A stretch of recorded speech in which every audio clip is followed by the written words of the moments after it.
ఆవిర్భవించి 44 సంవత్సరాలు పూర్తి చేసుకున్న శుభ సందర్భంలో మరి ఆంధ్రప్రదేశ్లోని అన్ని గ్రామ పంచాయతీల పరిధిలో ప్రతి గ్రామంలో కూడా తెలుగుదేశం పార్టీ కుటుంబ సభ్యులు అందరూ కూడా ఈ విధంగా పెద్ద ఎత్తున ఈ పార్టీకి ప్రతి గ్రామంలో కూడా ఇదే విధంగా ఎంతో సంతోషదాయకమైనటువంటి పరిస్థితుల్లో పేద కుటుంబాలు అందరూ కలిసి కూడా ఈ యొక్క కార్యక్రమాన్ని దిగ్విజయంగా నిర్వహించడం జరుగుతోంది.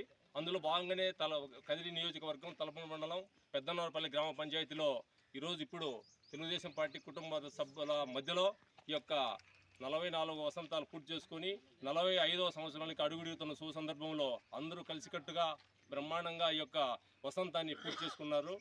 మరి ఇక్కడ కూడా గత రామారావు గారు ఉన్నప్పటి నుంచి కూడా రామారావు గారు ఏదైతే ఉద్దేశంతో పార్టీని పెట్టినాడో పేదల కుటుంబాలకు అప్పుడున్న పరిస్థితుల్లో ఇంట్లో తెల్ల బియ్యం ఉండాలంటే కొన్ని ఇళ్లలోనే గ్రామంలో ఎత్తుకుంటే 10-15 ఇళ్లలోనే వైట్ రైస్ దొరికేది. కానీ ఆయన అంతా గమనించి ప్రతి ఇంటికి కూడా వైట్ రైస్ రావాలని చెప్పేసి కిలో ₹2 బియ్యం పెట్టినటువంటి ఘనత మన రామారావు గారికే దక్కుతుంది. అలాగే పెన్షన్లు కూడా ఈరోజు పెన్షన్లు ఏ గవర్నమెంట్ వచ్చినా కూడా కొంత పెంచుకుంటూ పోతూ ఇస్తున్నారు. ఈరోజు ₹4,000 మన చంద్రబాబు నాయుడు ప్రభుత్వంలో ₹4,000, ₹6,000, ₹10,000, ₹15,000 ఈ విధంగా 4 రకాలుగా ఇస్తున్నారు. ఈ పెన్షన్లు కూడా ఈ విధంగా రావడానికి కారణం కూడా ఆనాటి రామారావు గారని కూడా మనం చెప్పుకోవాలా.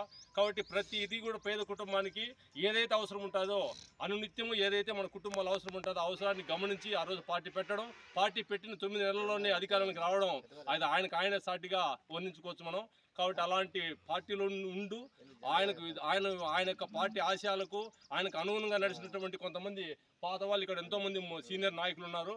వాళ్ళందరినీ కూడా ఇక్కడ ఎంపీటీసీ కుటుంబం అయితేనే వాళ్ళ మామగారు కూడా దివంగత మరణించినాడు. ఆ కుటుంబం నుంచి ఆమెకి తర్వాత మా పంచాయతీలో పెద్దపల్లి పంచాయతీలోని మల్లికార్జున ఎక్స్ ఎంపీటీసీలు ఇద్దరు కూడా, అలాగే మాదినే లక్ష్మీనారాయణ, తోపల గంగయ్య వీళ్ళ ముగ్గురు కూడా ఈ నలుగురు ఇదే కాకుండా కొంతమంది పెద్దలు ఉన్నారు. వాళ్ళు ఇక్కడ రాలేని పరిస్థితుల్లో ఉన్నారు. వీళ్ళు ఎప్పుడు కూడా పార్టీ పట్ల అంకిత భావంతో పార్టీ కోసమే పనిచేస్తూ ఏ పార్టీలు వచ్చినా ఎవరు ఎన్ని రకాలు చేసినా సైకిల్ గుర్తుగా ఓటేస్తూ ఈరోజు పార్టీకి తోడుగా ఉండి ఇలాంటి పేద కుటుంబాలందరికీ కూడా ఈ పార్టీనే మనకు ఉపయోగపడుతుంది. అందరికీ సలహాలు ఇచ్చేవాళ్ళు మొదటిగా ఉన్నారు కాబట్టి వాళ్ళందరికీ కూడా తెలుగుదేశం వాళ్ళకు ఈ విధంగా సన్మానించడం జరిగింది. ఈ యొక్క సన్మాన కార్యక్రమానికి జెండా ఎగరే కార్యక్రమానికి వచ్చినటువంటి కుటుంబ సభ్యులందరికీ కూడా పేరు ధన్యవాదాలు తెలుపుకుంటూ సెలవు తీసుకుంటున్నా.